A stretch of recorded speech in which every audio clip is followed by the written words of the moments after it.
Well, good afternoon, everybody. It's such a pleasure to be here today, and thank you so much for having me here. The Women's Fund is amazing, and I will definitely stop by after I'm done to get more details. I'm excited to be here. I'm the Chief of Endocrinology at Kelsey-Seybold Clinic, and I'm here to talk about our most popular topic, GLP-1s. I get stopped all the time by friends and family.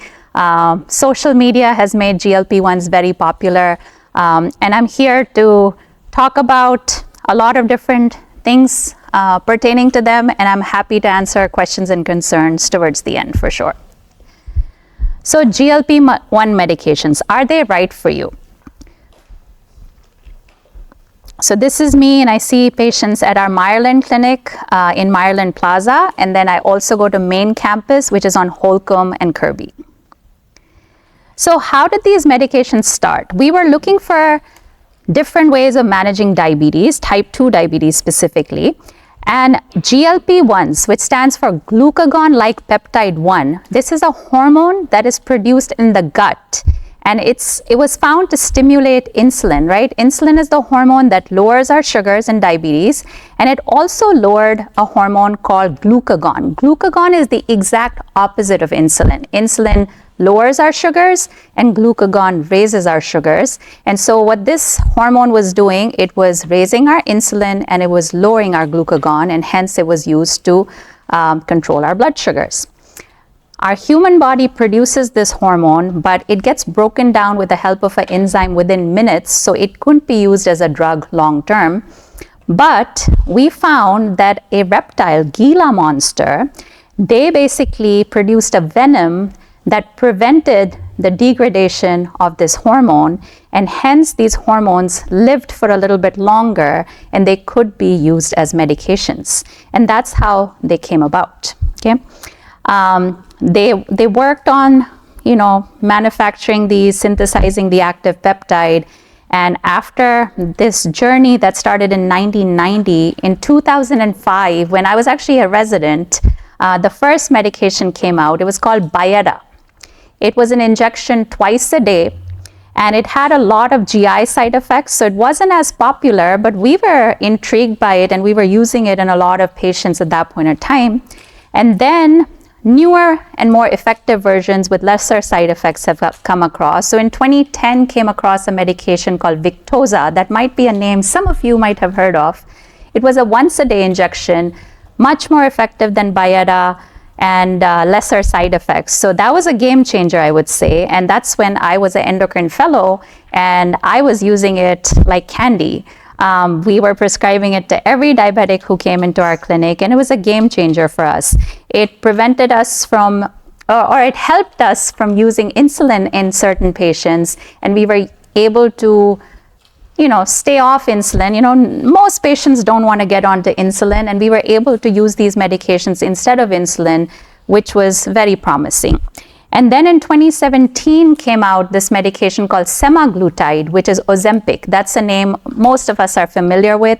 And a few years later came out a version of Ozempic called Wegovy, which is used now for weight loss. So Ozempic and Wegovy are exactly the same medication made by the same drug company, but the FDA has made us label it differently. It's the same semaglutide. It's called Ozempic if somebody has diabetes, and it's called Wegovy if somebody doesn't have diabetes, and we're using it for weight loss purposes. It's an injection once a week. And then came around another medication in 2022, more recently, called Mounjaro. That's another name a lot of us have heard.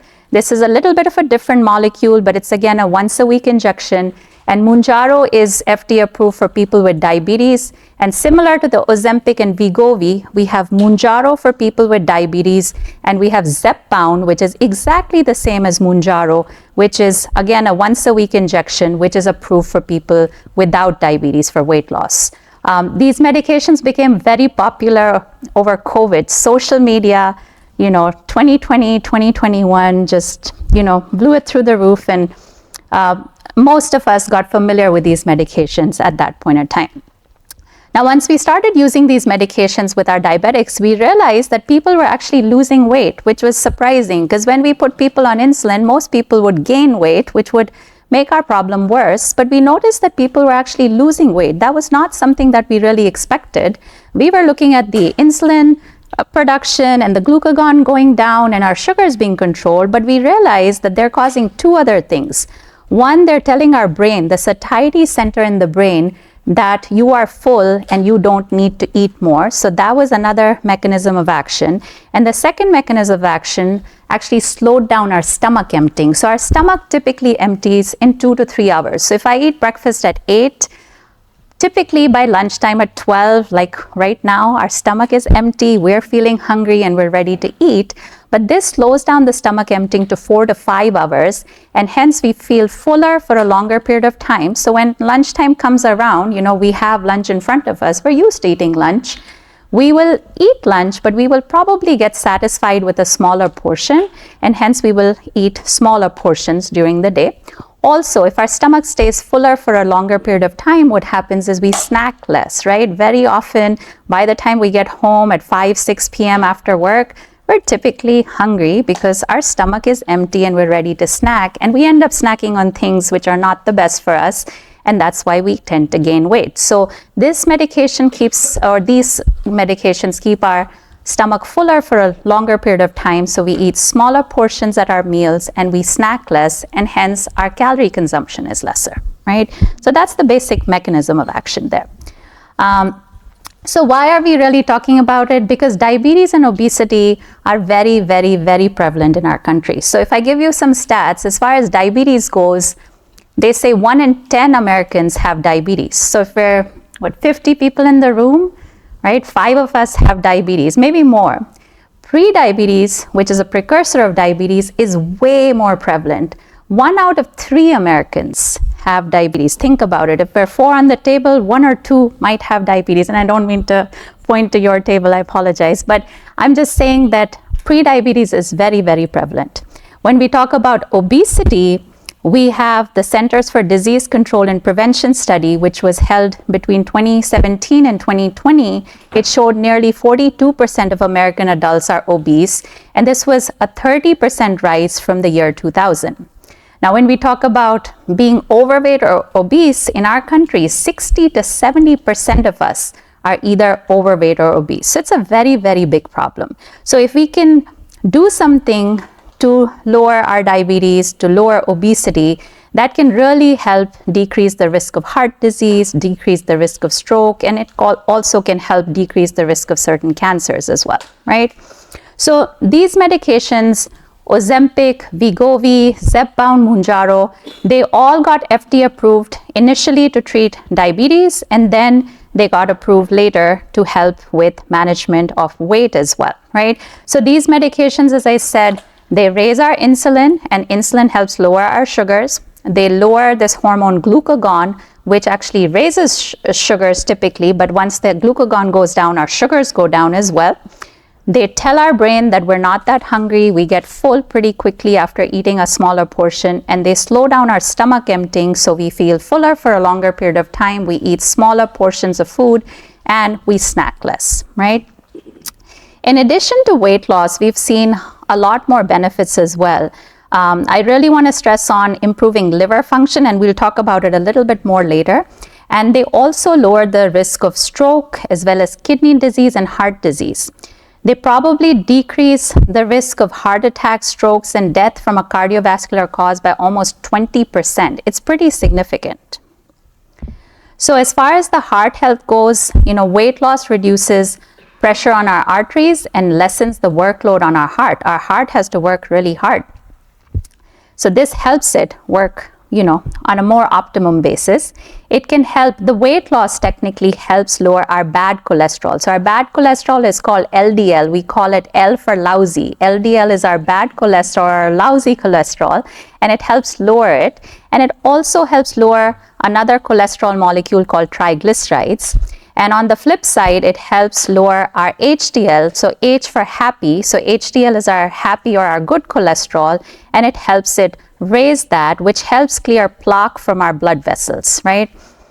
As we lose weight, with every 5% loss of body weight, it lowers our blood pressure by about 5 points. So if our blood pressure is running 140, if we lose about 5% of body weight, it goes down to 135, right? So it lowers our blood pressure. And when we use these medications, actually, as people lose weight, we have to actually lower a dose of blood pressure medications, right? So a lot of people who are overweight or have diabetes have high blood pressure, have high cholesterol. So as we lose weight, we're able to see changes in the blood pressure going down. So we're able to lower or back off the dose of blood pressure medications. Sometimes we're able to take people off blood pressure medications. And that really decreases the risk of stroke and heart attack, right? The other thing it does is it improves insulin sensitivity. So let's talk about a concept of insulin resistance. Insulin resistance basically means our body is not recognizing insulin, right? So we said insulin is the hormone that helps lower our sugars, but if our body doesn't recognize insulin, that's called insulin resistance. So if we have a cell, the insulin is supposed to come in and lower the sugars after we eat and get out of the system. Insulin resistance means that there is insulin, there's sugar in the cell, it's not able to come in. Hence, our sugars don't go down and we can have higher sugars, and over time this can develop pre-diabetes and diabetes. Now, as we gain weight, the more weight we gain, the more our body becomes resistant to insulin and makes the situation worse, right? As we gain weight, our body doesn't recognize insulin more and our sugars get higher and we go from normal sugars to pre-diabetes to diabetes. But as we lose weight, our body becomes more sensitive to that same insulin that our body is producing. So losing weight can lower our sugars without even using medications, right? So if somebody loses, 5 to 10% body weight, which might be 15 or 20 pounds, all of a sudden the same insulin your body was producing is recognized better because now you're becoming more insulin sensitive, and that helps lower our sugars. And in our diabetic patients, it helps us take them off medications because now they don't need that much medication to lower their sugars. So it's very beneficial in that way.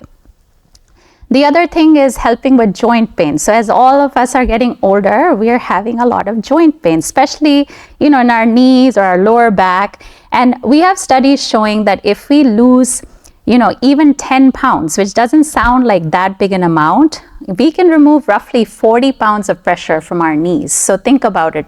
10 pounds doesn't sound like much, but it takes away a lot of weight from our knees, and that can really be beneficial and improve with joint pain. It's amazing how people see this benefit very quickly. We've seen patients taking this medication just for a few weeks and their joint pain has suddenly disappeared. I had a patient recently, she was a bigger woman, 256 pounds. I put her on this medication. She lost 16 pounds in 3 months or so, which was what I was hopefully expecting. But she said within a week of starting this medication, she had no more pain. She said every morning she used to wake up, it was hard for her to get out of bed. Her joints ached, her back ached. It took her a couple of hours. She was taking pain medications to, just function on a daily basis. But within a week of using the medication, so there's more to this medication. And I know a lot of rheumatologists are looking at these medications for joint pain as well. So there's more to the story that we'll, uncover in the next few years. But it's very promising medication. Respiratory function and sleep. So shedding pounds, especially in the neck and the upper body area, it can open our airways and it can significantly reduce the symptoms of sleep apnea. So another problem with people who are overweight is sleep apnea, that they don't, they stop breathing for a few seconds, multiple times in the night. That makes them feel tired the rest of the day. There's daytime sleepiness, people don't feel energetic, but this actually helps improve sleep apnea. And actually Zepbound, which is similar to Mounjaro, is now FDA approved for the management of sleep apnea, even if you don't have diabetes, but typically these people are overweight. And so it does help with sleep apnea as well. We also are seeing a lot of studies coming up that show that these medications can maybe decrease the risk of cancer. It's not proven, but technically excess fat is linked to chronic inflammation and hormonal imbalances, right? And they may trigger certain cancers, more specifically breast cancer, kidney cancer, liver, and colon cancer. So if we lose weight and we get rid of that inflammation, there might be some benefit in the long term, right? The weight loss is great. We all like weight loss, but these are actual very legit pros of these medications. Boosted mood. Now, who doesn't like it when they lose weight? You know, if I lose 5 pounds and my dress fits better, my girlfriend tells me, oh, you've lost weight, or my dad tells me you've lost weight, it makes me feel happy. I feel more confident. I feel, you know, happier, and, you know, it can help with, you know, depression and anxiety as well, right? I mean, we are pretty conscious about how we look, and so it does help our moods as well. It helps with mobility as well. Once we, you know, lose some weight, you know, we have less weight to move. Physical activities become easier. We like to do more, you know, fitness activity. I would rather be happier going to the gym. Once that scale starts moving, you know, you want to do more towards it.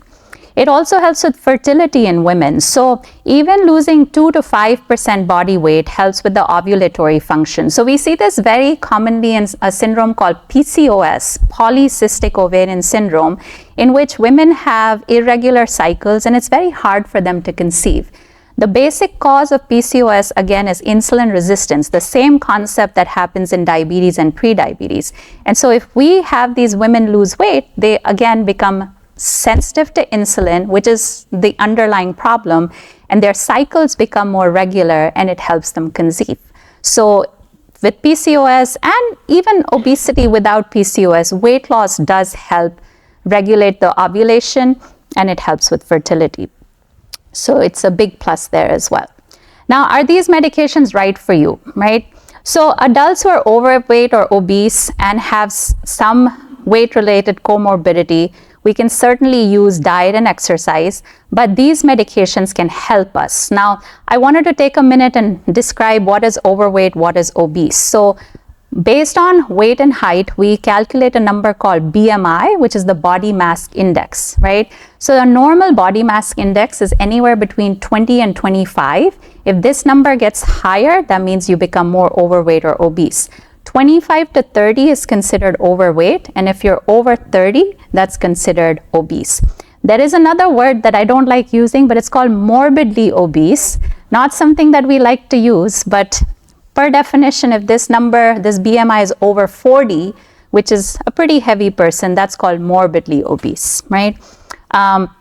So if I see a patient who is morbidly obese with a BMI of 40, I would 100% use this medication because I can see a huge improvement, and I do not expect this individual to be able to do this with diet and exercise, right? When somebody is in the overweight category, a BMI of 25 to 30, which a lot of us are, I typically would recommend starting with diet and exercise. But if I see a patient who is really struggling, right? A lot of us, especially women, I feel like when we're in our 40s or 50s, our metabolism, I can look at that look. Our metabolism is slowing down. It is hard for us, right? Like we're trying to be healthy, we're trying to exercise, it is getting harder. So if there is a person who's motivated, who's tried diet, exercise, it is a reasonable medication to use, but everybody is very different, right? There are some people who don't want medications, they want to do it their own way, but it's fair to take the help of these medications if it helps you go into the right direction, right? So if you have health issues, like if somebody has cardiac disease, somebody has kidney disease, bad liver, you know, these are definitely medications that we recommend. But even for obesity, I can go on and on with how obesity, you know, increases the risk of having high blood pressure, high cholesterol, and increases the risk of stroke and heart disease long term, right? So diet and exercise are definitely very, very important, but this can be an additional tool in conjunction with diet and exercise. So we don't want people to just be on these medications and eat whatever. We do have patients. I have this patient, he's a truck driver. Bless his heart, he's on the road for like 12 to 18 hours a day. But he stops at every fast food joint, and he's a type 2 diabetic. His sugars are very well controlled on Ozempic, but he hasn't lost any weight because he goes and eats pizza, and he gets his regular soda, and he gets his French fries with his burgers. So he isn't putting in enough effort. So my request to everybody who starts these medications is, yes, use these medications, but put time and effort towards the weight as well, right? Don't be eating pizza. Please eat a small slice of pizza and eat a salad with it, right? And go for a walk, go exercise, right? So in conjunction, that works pretty well. And there is a small cohort of patients we absolutely don't recommend these medications. So people who have a rare kind of cancer called medullary thyroid cancer. It's a very rare cancer. The most common cancer of the thyroid is called papillary thyroid cancer. 80 to 85% of people have that. So it's not the regular kind of thyroid cancer. There's a rare kind of cancer called medullary thyroid cancer. And it happens typically in people who have a syndrome called MEN, which stands for multiple endocrine neoplasia syndrome 2, MEN2 syndrome. There we do not want to use it because we've seen in animal models that this is increasing precursor cells that can cause this kind of cancer. So if we see in humans, we haven't seen it specifically, but if we see any family history or a history of this kind of cancer, we definitely avoid the GLP-1s. The other thing is pancreatitis. Pancreatitis is an inflammation of the pancreas. The pancreas kind of sits right here, and if it gets inflamed, it can cause severe nausea, vomiting, abdominal pain, and it can be dangerous enough to get you to the ER or the ICU. If somebody's had a history of pancreatitis, this is a big no-no for them as well. And if somebody has very high triglycerides, triglyceride is a component of cholesterol. Typically, it should be anywhere between like 50 to 150, but if it's higher, typically 400 or higher, we do not use this medication because high triglycerides increase the risk of pancreatitis, and hence these medications can cause pancreatitis, so we try to avoid that. These medications have not been well studied in pregnancy, so if anybody comes in trying to become pregnant, we don't recommend it if they want to get pregnant ASAP. Like I said, if they lose weight, it will help with conception. So if a patient with PCOS comes in and they're not able to conceive, we can use these medications, help them lose weight, and then get them off the medication. It's recommended to stay off these medication at least for 1 to 2 months prior to trying to conceive. So we would use, some sort of a contraceptive measure at that point in time, help them lose weight, and then stop the medication, and they are able to conceive in most cases, right? The other one question we often get is, how long will I be on these medications? So that's $1 billion question in this country, right? These medications are fairly expensive. For our diabetic patients, we typically keep them on these medications. We are able to take them off other medications. Like if I have a patient who's on insulin and 4 other diabetes medications, oftentimes I can just have them on a Ozempic or a Mounjaro once a week, and I can actually shave off a lot of their medications. But in the long run, I'm keeping them on these medications. When it comes to a patient with weight loss, it's very individualistic. What we're noticing, unfortunately, is when we stop these medications, and especially if we stop them cold turkey, people are regaining weight very, very quickly, right? So if somebody lost, and I'm just making an example, 40 pounds in a year, okay, fantastic. But if you stop it cold turkey, you're regaining about 75% of that weight. So 30 pounds are coming back. You're still maybe keeping 10 pounds off, but it comes back pretty quickly. So it's not a short-term fix. So a lot of times people come to me like, can I use this medication for 6 months or a year and then I'll get off of it? You could, but there's a good chance. So if you had a wedding dress you wanted to fit into and you want to use this medication for that, yes, it will get you to your goal. But long term, if you do not focus on diet and exercise, then this weight can come back. So we have ways around it. So we typically don't stop the medication cold turkey. We will go down slowly and gradually.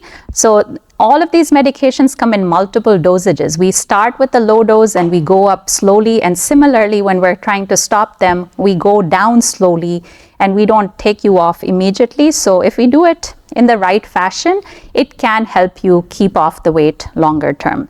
But there is a good chance that the weight will come back. So I always tell people that before we start the medication, just so that you're aware of where we're going with this. Yeah.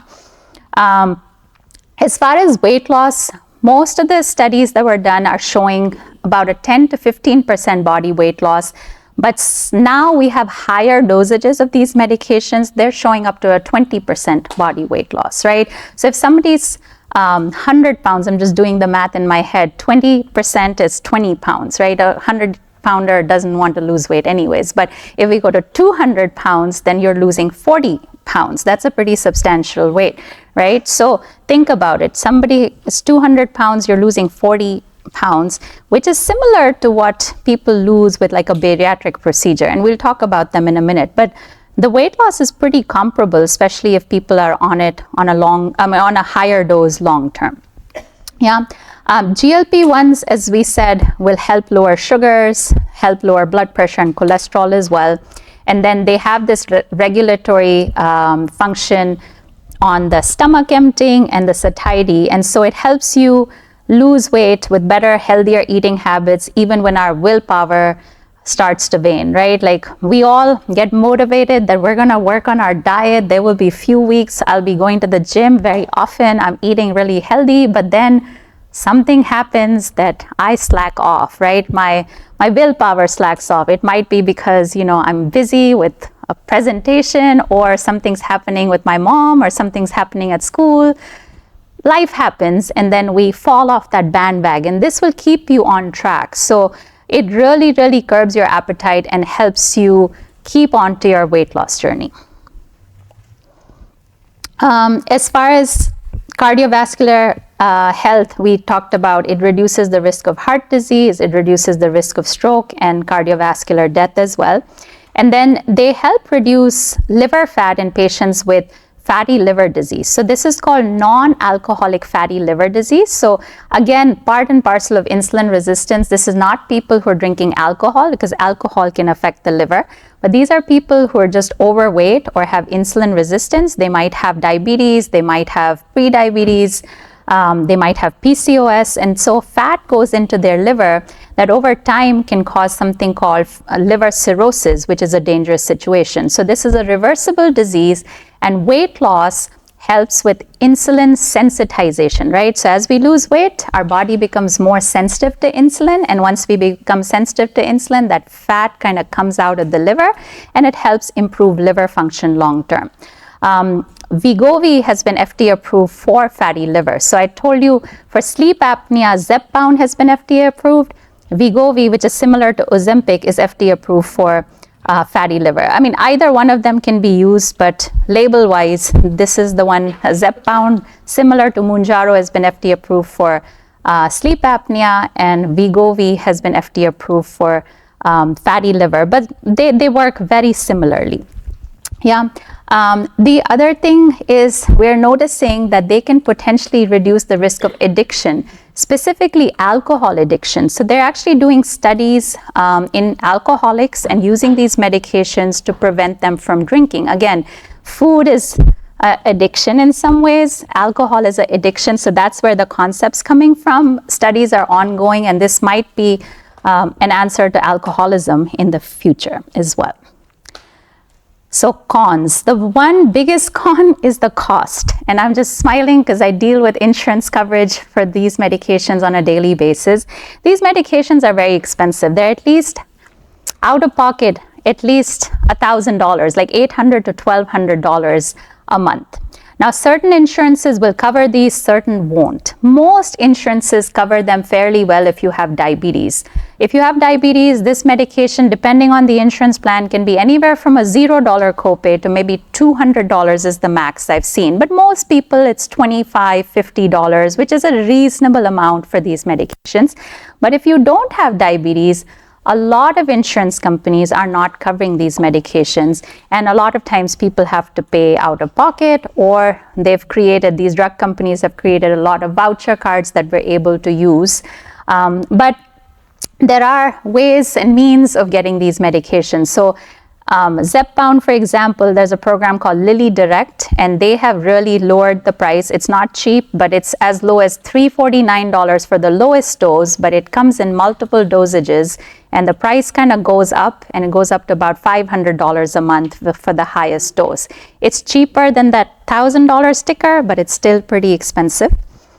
These medications also have come with an oral tablet. So they've been injections all this while, but earlier this year in January of 2026, there's a Wegovy pill that has come out. It's a tablet that's taken daily, and they're actually selling it for $149 a month for the lowest dose, but as the dose gets higher, it's up to $300 a month. So this was made by the company that makes Ozempic and Wegovy.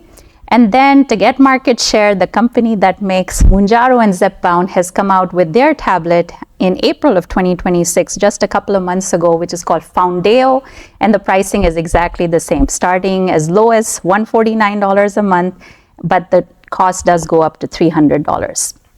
The other one thing is another program, and I think I have a couple of slides on it, maybe a little bit later, or I can tell you about it. So a new thing that's coming up, and I want you to be aware of it, is a bridge program that Medicare is starting. I don't know how many people are here in the Medicare population, but Medicare till date has not approved these medications for weight loss. They're not covered. So you have to pay a hefty amount, and that's why a lot of our seniors are not using these medications. But as of July 1st, within a month, the bridge program for Medicare patients is starting, and these weight loss medications, specifically Wegovy and Zepbound, will be $50 a month, and this will run through the entire year of 2027. So starting in July 1st, 2026 and all of 2027. They might extend it or renew it or have a new program afterwards, but this is something that's very new and I wanted everybody to be aware of.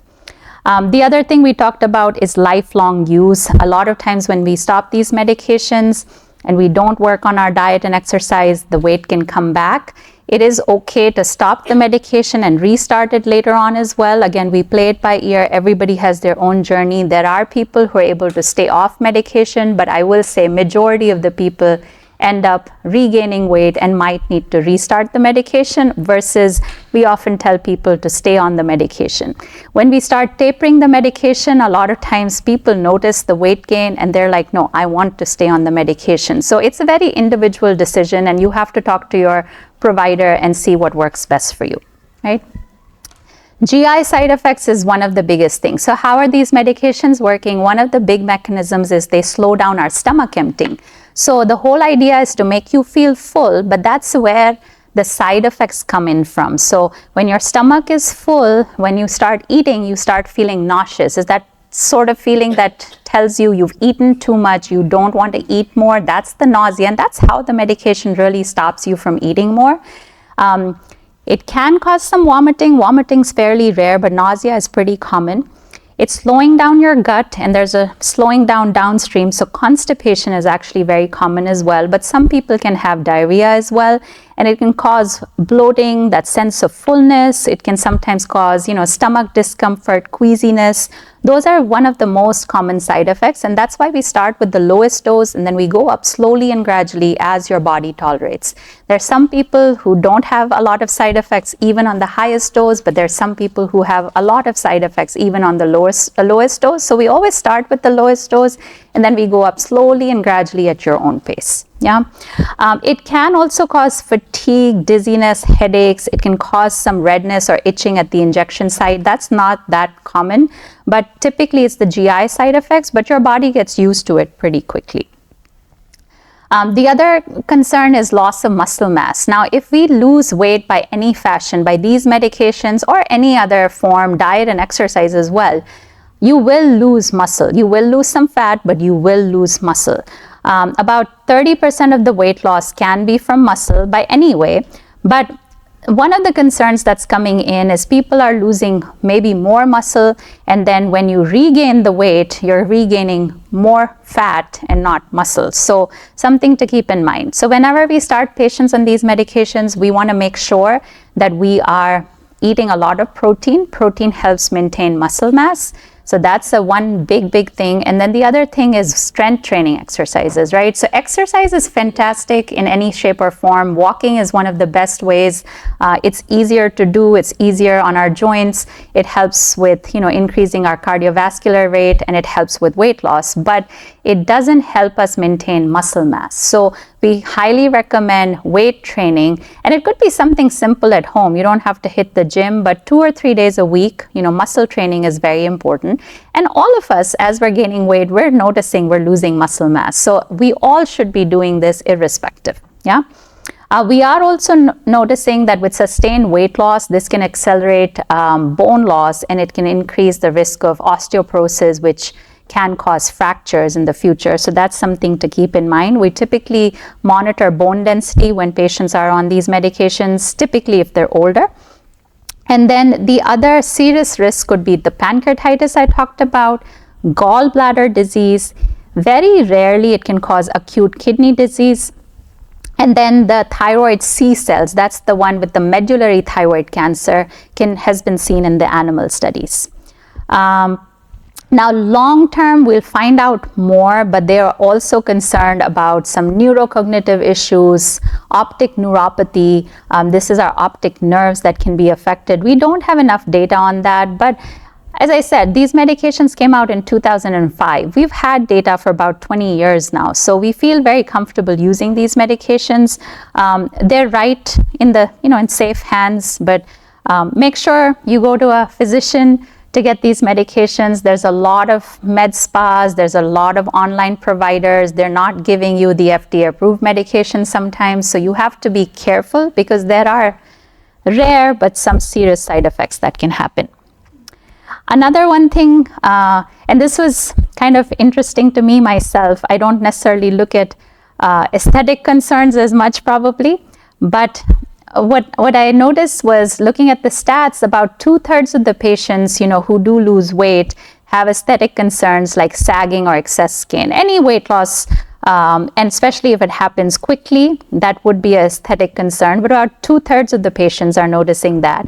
And about 30% of them are doing something like doing a treatment like a tummy tuck or, body lifts, liposuction or facelifts, to deal with that excess skin or that sagging skin as well. Yeah, the demand is growing very quickly because these medications are showing, as we're going by, it's showing more and more weight loss. The, earlier medications, they were showing a percentage, like a 10% body weight loss, then we got to 15, now we're looking at 20%.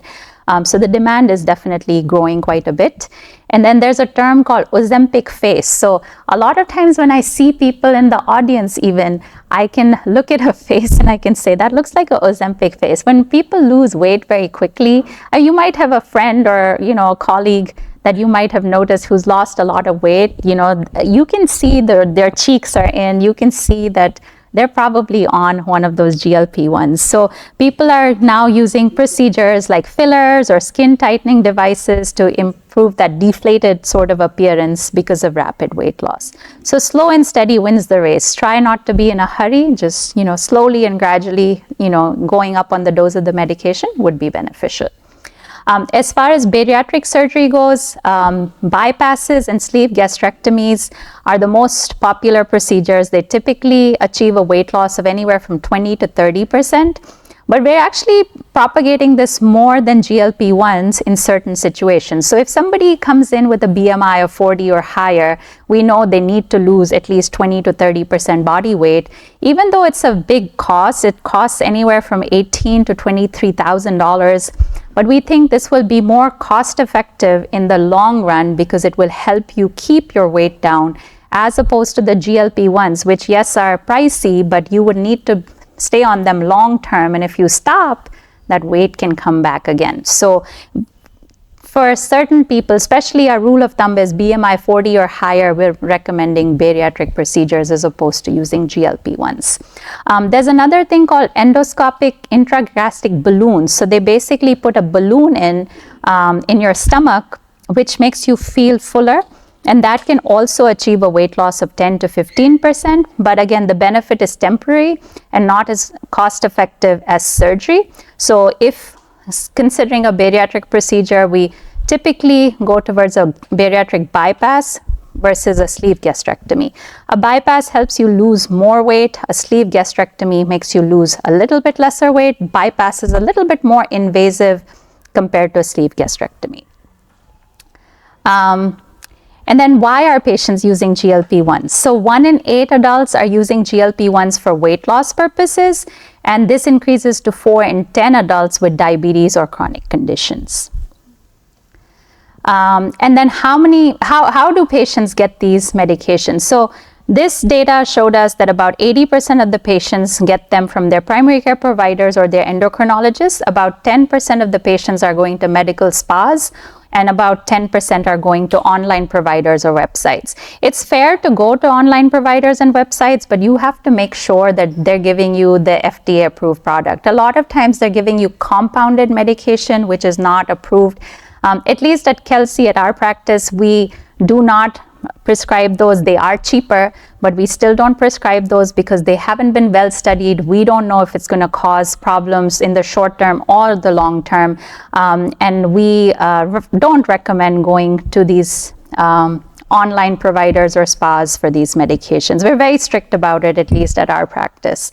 So we do find ways to find cheaper options of getting you the FDA approved product, but we'd rather not go get compounded medications. And how do people get these prescription covered? So for about 19% of patients, these medications, about 20%, it's fully covered. For about 25%, this is self-funded, meaning they're literally paying out of pocket. And then for the rest, which is the majority, about 57%, it's partially covered. So their insurance will cover some of it, and then they will have to pay the rest of it. And this is the Bridge program. So the Bridge program, as I said, is from July 1st to December 31st. I know we had this slide, I just wasn't sure where exactly it was. But this is for patients who might have a BMI as low as 27. I know it's a lot of information, but at the bottom it says that on the very left bottom, it says a BMI of over 27, and if somebody has pre-diabetes. So a lot of people we see in our practice are not necessarily a BMI of 30 or higher, which is where most of the insurance companies approve it, but they have pre-diabetes. So this is a little bit of a game changer in some respects, that if you have a BMI of 27 or higher, so like 28, 29, and if you have pre-diabetes or prior heart attack, prior stroke, or a symptomatic peripheral artery disease, then you will be able to, if you're Medicare population, you'll be able to get this medication for $50, which would be huge, I would think. Other stats. So who uses these medications the most? So Gen X, which is ages 46 to 61, they use it the maximum. Then our millennials, which are ages 30 to 45. And then comes in third Gen Z, which is our really young population, 14 to 29 years of age. And that represents the fastest growing segment, believe it or not. And then number 4 are baby boomers, aged 62 to 80, who are primarily using these GLP-1s to control diabetes. But as I said, this population, insurance has not been covering it for weight loss. So they haven't been using it that much. But with the new Bridge program coming across, these numbers are likely to change. 13% of the Houstonians are using GLP-1s, followed closely by San Antonio at 12% and Dallas at 11%. So we are leaders in using these medications. I don't know if it's a good thing or a bad thing, but 15% of Texans are overall using GLP-1 drugs, higher rate than many other states. So Texas is a pretty obese state, so we are using it more than some of the other states. 64% of teens, unfortunately, with diabetes are being declined coverage for these GLP-1s. These are from Texas Children's and Baylor College of Medicine, so they aren't able to get these medications. And 80% of users are solely focused on weight loss. They're women. 80% of the women, 80% of the population trying to use these for weight loss are women. And this drops to 50% amongst diabetics. So I would say it's a very personal decision, right? GLP-1s are definitely revolutionizing the way we look at weight. There's a lot of pros that I talked to you about, but it's not a one-size-fits solution. You have to discuss the pros and cons. I'm hoping you got a gist of, what to talk about with your provider. So if you are interested and going to talk to your provider, now you have a lot of information that you can talk about and understand better, and see if that works for you, right? You have to have your treatment goals in mind, short term. So if you want to fit into that wedding dress, or is it a long-term plan? You have to consider all of that, and then you have to look at the cost of things as well. I will say that the cost has been very limiting for a lot of our patients, but there are a lot of newer medications in the pipeline, and I anticipate in the next few years, a lot more medications will come on board. And as newer medications flood the market, the cost of these medications should go down. Also, it's very promising that the Medicare population is doing this bridge program. Whenever something new starts with Medicare, it kind of trickles down to other commercial plans. And so this might move the needle in the right direction. But again, having the right conversation with your physician or provider would be the right thing to do. But definitely very, very important to commit yourself to lifestyle changes, nutrition and exercise. That is key. Never give up on that. These medications can be a good tool to aid things. Yeah. And that's it from me for now. And I'm open to any questions or concerns. Thank you.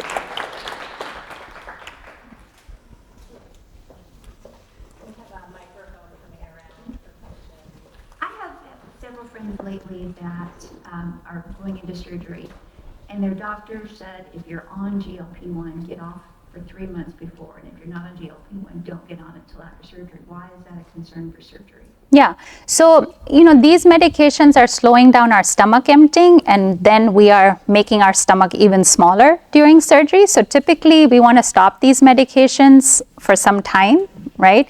And the next thing is, this is a very interesting question, and a lot of people have very different thoughts. So technically, once we have surgery, we shouldn't need those medications, right? That's the whole idea.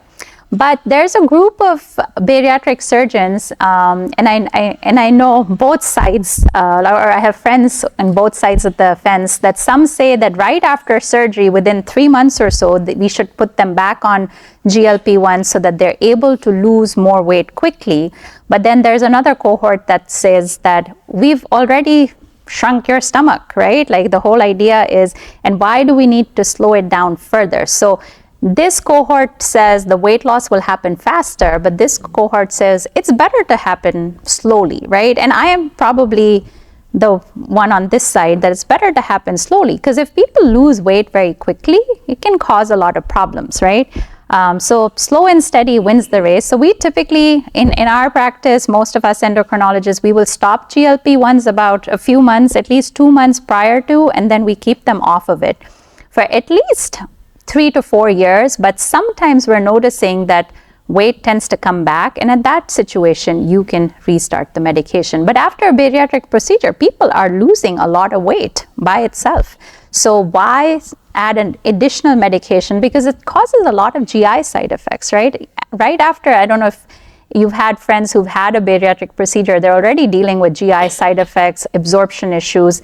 And so adding on a GLP-1 and adding more GI side effects can be quite cumbersome for that patient. Okay, so like to my understanding, tirzepatide specifically, I'm not really sure about semaglutide, but tirzepatide has like some mechanisms that can help lower like cytokine inflammation and things like that. So I wanted to know if you knew or if you believe that there could be any future application for like Zepbound specifically for inflammatory diseases like endometriosis, lipedema, things like that. So I will be honest, I don't think I know too much about it. So as I said, that connection is being still discovered, right? As we lose weight, that does decrease inflammation. So there's a lot of things that this might help with, but specifically for those conditions, I'm not aware if anything's going on. But again, I might not know everything. There's a lot going on behind the scenes. Two quick questions. The first one is, are the pill forms of the various medications you've discussed as effective as the injection? And then the second one, if you're taking these medications for some of the health benefits, cardiac, insulin, some of those, if those haven't alleviated, but your weight, you see crazy things about Hollywood and people looking almost skeletal. Mm-hmm. How do you balance those two things, needing to stay on it for some of those health benefits, Right. but the weight management has really kind of made you almost too thin? Yes, yes, very good question. So the weight loss with the tablets are about 10 to 12%. 12% is probably the max, so they're not as effective. So our injections, especially the once a week, which is Ozempic and Mounjaro, the weight loss is 15 to 20%, so the weight loss is more. I will also say I don't have much experience with these tablets clinically because they're very new, right? And a lot of them, like Foundeo, it's even hard to find it at the pharmacy. So have I really seen patients come back to me since it started in April? Not really. I have started it on a few patients, but they're still yet to come back. But based on studies, they're not as effective. But there are tablets. Some people like tablets more so than injections. The cost is another big thing, $149 a month as opposed to, maybe paying $350 to start with. So that's another consideration. And in somebody who doesn't have to lose a lot of weight, then it might be a good option, right? So a lot of people are not a BMI of 40 or higher, but if a BMI of 40 or higher, I would tend to recommend the injections as opposed to the tablets. But a lot of people, I think the tablets could be a good option. And remind me, what's your second question again? About losing too much weight. Oh, losing too much weight. Still needing to be on it. Yes. Yes. So specifically in our diabetes patients, for example, we use these medications, but we use lower dosages. So a lot of people who are thinner or are older, I don't want them to lose a lot of weight. I don't want to lose a lot of muscle mass. We use lower dosages, and that tends to work really well. So Ozempic, for example, comes in 4 dosages. Mounjaro comes in 6 dosages. So we typically would do the first or second, and that works really well. Another option is actually putting them on those tablets then, right? I mean, in the long run, that is another thing that we're thinking, that the tablets might be a good maintenance way, even if it's not helping you lose a lot of weight, but long term, it might be a good maintenance way. So people get the benefit, but they don't lose that much weight as well. Thank you. Yeah, sure thing. Okay, so I have a 13-year-old at this time, and her insulin level is above 7. It's like 17.4. Mm-hmm. She's 13. She's The doctor 13. said- Wow. yeah. The doctor says that she needs to lose about 12 to 24 pounds. I am going to another specialist with her, but I don't know how this will work. Like, would Ozempic be a good way to get started for her, or which GLP-1 will be best? Okay. So I have a 13-year-old daughter as well. So I'm just speaking from a mother's perspective as well, and a physician as well. I would really work on diet and exercise first, honestly. And I feel with kids, it's much easier for them to lose weight, right? So a woman in, my age group or your age group, our metabolism has slowed down, and it will be hard for us to lose a fair amount of weight, and starting a GLP-1 might be reasonable.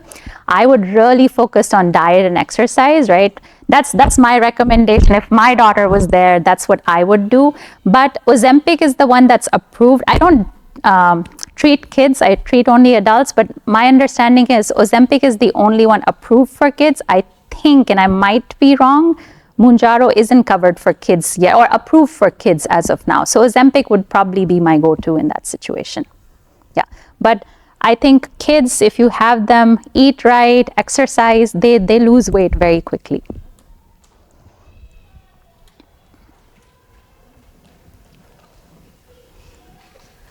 I'm just going to throw this out there about FDA approvals, but are you familiar with the update on the FDA approving retatrutide? I don't know too much about it. It should be coming up soon, but I don't know that much about it. Is hair loss also a symptom of taking these medications?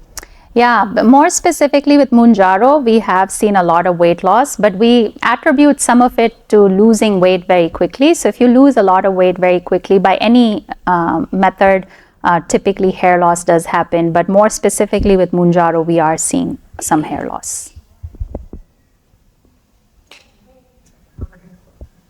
What can you tell us about the new studies on how it's acting on the brain, and any information you know about the optic nerve? I don't know enough to really comment. Yeah, I don't. I know I'll tell you what little I know is Alzheimer's is a situation, dementia specifically is a situation they're really studying it in. That's how much I can tell you. I don't know enough to share more. Are any of the, particularly the injectables, but maybe any of them, have a binding agent of polyethylene glycol? I don't know. You know, like the mRNA vaccines? Yeah, no, I don't know.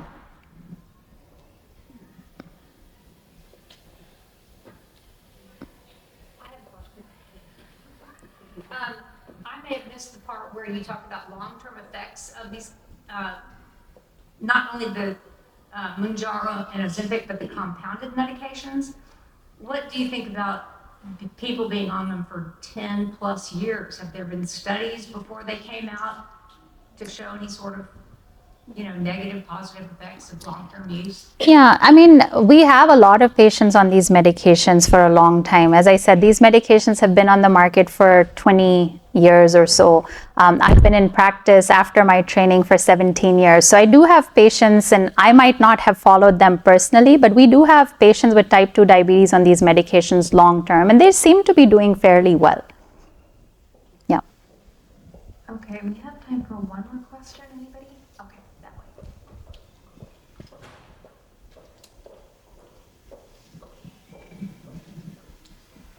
Hi. So if someone were to be taking these medications for, let's say, treating conditions like PCOS or PMOS now, Yes. you said that it can increase their chances of pregnancy or fertility. I'm wondering if they're using it to, let's say, I guess mitigate some of the symptoms, but not necessarily looking to be pregnant or fertility symptoms. Let's say you do get pregnant, do you continue them after pregnancy and then stop them again if you get pregnant again, or kind of how does that look like, and what does it treat if it's not just the weight loss? Yeah. No, I mean, weight loss, so PCOS or PMOS, as you said, definitely the biggest cause of it is insulin resistance. If we have more weight on board, we will be more insulin resistant and all our symptoms will be worse, right? So symptoms could be irregular cycles, symptoms could be hair loss because of high testosterone levels, symptoms could be, oily skin, acne, hirsutism, which is excessive body hair. So some of these symptoms will be worse if you have more weight on board. So losing weight will help alleviate all these symptoms. So it's just not for fertility. Weight loss is the treatment of choice for PCOS. Now you do it with diet or exercise, you do it with GLP-1s. It's very reasonable to use these medications to help with weight loss. They're not technically FDA approved, but they are approved for weight loss purposes. So we are using them because it's the same concept of insulin resistance. So it's fair to use these medications to help lose weight. Long term, it's again a journey. So some people, if they're able to lose weight and maintain it, then you don't need to restart those medications. So say someone loses weight and say a pregnancy happens and somebody, has a baby, but then we're stuck with more weight that we want to use, it's reasonable to restart it after one stops breastfeeding, right? We don't use it while somebody's breastfeeding, but once you stop, or not you, but once one stops breastfeeding, it's fair to restart the medications and help lose weight. So weight is a constant struggle. It's a chronic disease. And so with people with PCOS, unfortunately, with insulin resistance, it's always a battle. If you regain weight, you will become more insulin resistant. All those symptoms will come back. So it's very reasonable to use it in that situation. There's a lot of data and studies on it as well.